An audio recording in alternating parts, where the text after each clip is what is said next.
испепеляющая жара, песчаные бури и отсутствие растительности. На сотни километров ничего живого.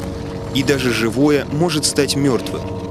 Не разорвавшиеся мины и брошенная военная техника. Эхо освободительной войны до сих пор доносится из пустыни Сахара.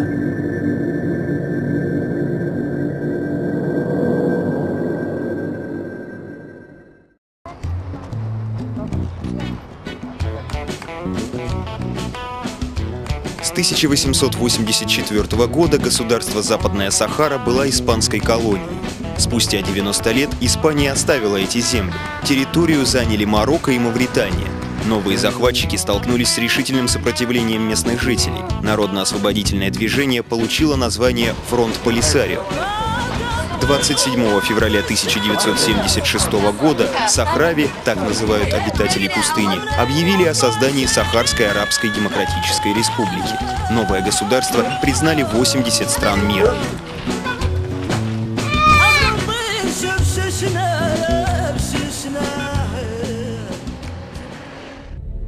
Справка. Государство Западная Сахара занимает часть величайшей пустыни Сахара.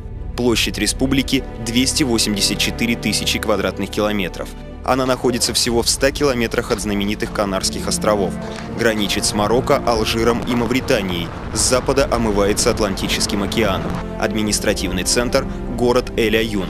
Общая численность населения – около 500 тысяч человек, в том числе 200 тысяч беженцев на территории соседнего Алжира. Язык арабский. Главное занятие жителей – кочевое скотоводство. Каждый год на освобожденную территорию город Тифарити жители съезжаются со всех уголков страны посмотреть на военный парад. В этот раз будут праздновать юбилейную дату – 35 лет начала освободительной войны. По дороге люди объединяются в колонны. В одиночку ехать опасно. Если машина сломается, на помощь никто не придет. Из города Эль-Аюн мы выезжаем ранним утром. Собирается колонна из 30 автомобилей. Впереди почти 8 часов пути и более 400 километров по раскаленному песку.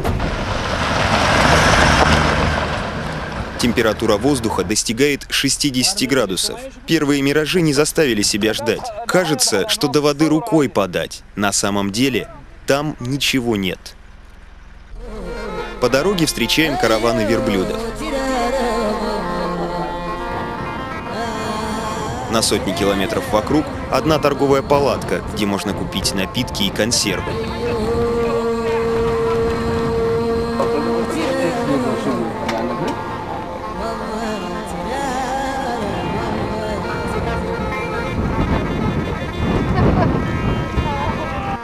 Спустя 4 часа непрерывной тряски остановка на привал. Отдохнуть нужно и людям, и технике.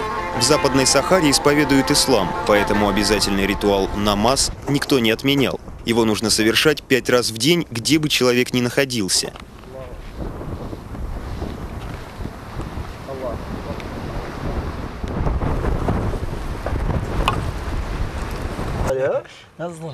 После молитвы зеленый чай на костре и легкий обед. Среди песка и колючек найдется корм и для животных. Дикий арбуз осла. То есть это только ослы. Ослы едят? Да, только ослы едят такого. А что там внутри? Другие животные не едят.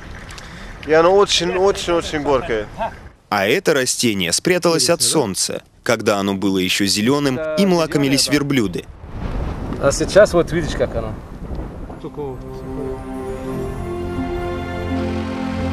К вечеру добираемся до Тифарити. Символические ворота города выложены из камней. Сразу в глаза бросается палаточный городок. Сахрави приезжают сюда за несколько дней до праздника и обустраивают быт.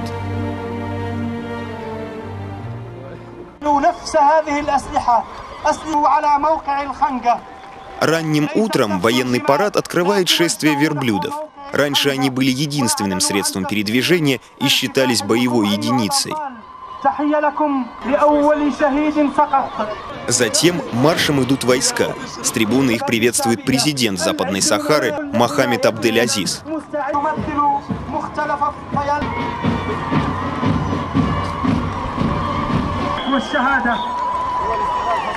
Самым оригинальным образом себя преподносят бойцы спецназа.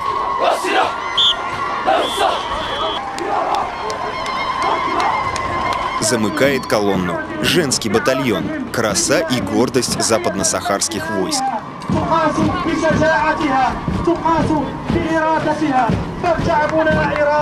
После парада люди общаются с президентом. Он пользуется небывалой популярностью, даже не подойти близко. Самые отчаянные пытаются прорваться на президентский прием.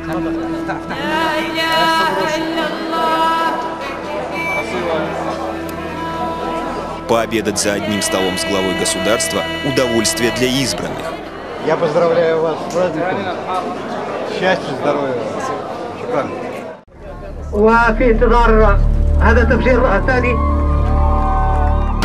На это шоу съезжается почти вся страна. Одним взрывом уничтожают сразу 2000 мин. Боевые действия Западной Сахары и Марокко давно закончились, но не разорвавшиеся снаряды до сих пор находят в пустыне. Каждый год их публично уничтожают в День независимости. Закладку мин можно посмотреть вблизи. Желающих везут на машине.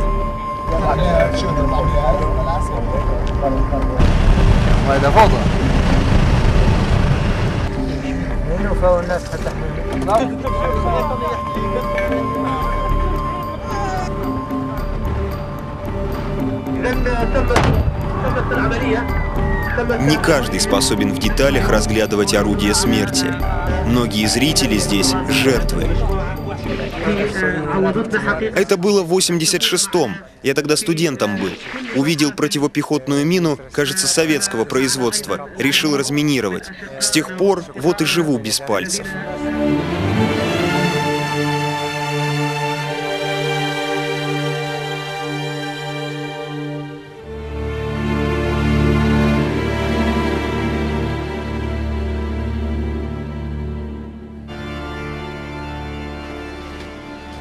Разминированием песков занимаются не только войска Западной Сахары. Тут дисплей, так сказать, всего того, что находится в Западной Сахаре, то есть макеты или определенные какие-то боеприпасы, которые были обезврежены, то есть были удалены там взрыватели, взрывчатка. В нескольких комнатах располагается британская благотворительная организация. Сюда стекается вся информация по найденным минам. Здесь же их хранят. На этой карте отмечают опасные участки Западной Сахары. Артем может собрать миноискатель даже с закрытыми глазами. Без современной техники работать опасно для жизни. Всего 2 бригады километр за километром исследуют территорию на наличие мин. Каждый день специалисты организации находят десятки неразорвавшихся снарядов. Самые опасные – кассетные бомбы. Если вы можете видеть, они, допустим, очень привлекательны и, допустим, любой человек может подумать, подобрать, дотронуться, а они очень, так сказать, чувствительные, они взрываются. И обычно, если такое взорвется рядом с вами, то человек не выживет. Их сбрасывают с самолета. В одной авиабомбе может быть до 600 таких шариков. Они накрывают территорию площадью в 2 футбольных поля. Пострадавшие от мин и в пустыне получают квалифицированную медицинскую помощь. В районной больнице все обыденно – очереди в регистратуру и прием у терапевта. Только вот большинство лекарств производят сами в фармацевтической лаборатории. То есть это вот то, что осталось от самолета. Музей трофеев под открытым небом. Здесь военная техника марокканской армии, которую сахарцы захватили во время войны. Оружие производства США, Франции и, конечно, СССР. От полевых радиостанций до противотанковых и зенитных орудий. Это зенитная пушка, 23 мм калибр, производство Россия. Марокко ее купила у Египта, а Египет, в свою очередь, получил оружие от Советского Союза.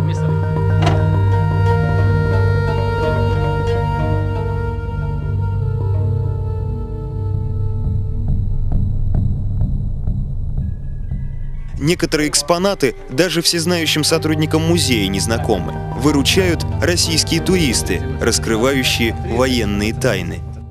Как это делать? Вот, сюда ставятся гранаты. То есть здесь ставится на плечо. А дальше идет пристрел, то есть в зависимости пускать ее вверх, либо то есть пускать ее в бок. Сзади стоять нельзя, потому что реактивный снаряд... 30 метров, да? Ну, 15-20 метров это точно. За каменной стеной от музея военной техники прячутся обломки мирной жизни. Кладбище старых автобусов. Сюда свозят машины, которые уже никогда не будут ездить. На металлолом вывозить их невыгодно.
Жители надеются, что военная техника в музеях останется единственным напоминанием о кровопролитной войне.